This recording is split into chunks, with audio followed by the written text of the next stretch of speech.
Hey, ladies and gentlemen, this is Carmine Sabia for Explain America, and it's tragedy after tragedy for President Joe Biden. Before we get started, please make sure you like, comment, share, and subscribe. Those little things really help us out, and they help our channel continue to grow. Also, if you want to see Donald Trump back in the White House, please hit that join button. Help us to keep bringing conservative news to the masses. We all saw the horrible performance of Joe Biden last night, and many videos by me and by others are being done on it. And it was an absolute tragedy. It was a tragedy in real time to watch the American president, whether you like him or not, look like a feeble, weak old man. A disaster on the world stage.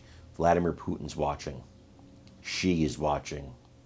Kim Jong-un is watching. Iran is watching. The Ayatollah is watching. Hamas is watching. All of these people are watching. It's not just us. And they saw a weak, old man. But Chris Wallace, former Fox News reporter, now a CNN anchor, he described it best, actually. And all the people I saw describe it. He called it a car crash in slow motion. Or a car accident in slow motion. And what he was describing really is the whole Biden presidency. We were lied to about this man's cognitive ability. We were lied to that he was able to do this job. We've been lied to. A fraud has been committed on the American people. A fraud that these people should be punished for. Let's take a look at this, and then I want your comments on this. Please let me know in the comments what you think about this whole thing. Since then, we have been... I'm just as you're saying that, I'm only interrupting you, Chris, because that is a watch party. That's live right now. Joe Biden is joining her at the watch party she was at in Atlanta. Obviously, a response that does not match what seems to be the broader response. That they're cheering for him right there, as you can see. Do we want to watch that, or no? We don't have to. Okay, we're not. Anyway, I was just going to say that the two of them decided after November of 2022 that he was going to seek the presidency when there were so many people who thought he should have turned it over to a new generation.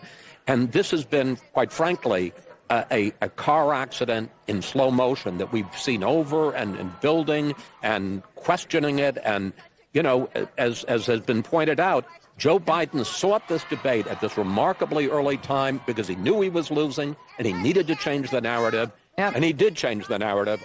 He sunk his campaign tonight.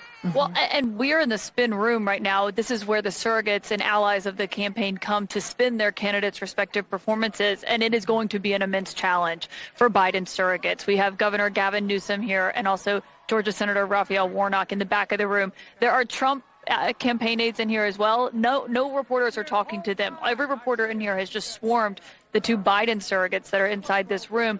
And I think what I'm most struck by after listening to that entire performance and talking to the Biden campaign officials and covering President Biden myself his first 2 years in office was part of his closing statement there. He made no mention of abortion or Donald Trump's felony conviction.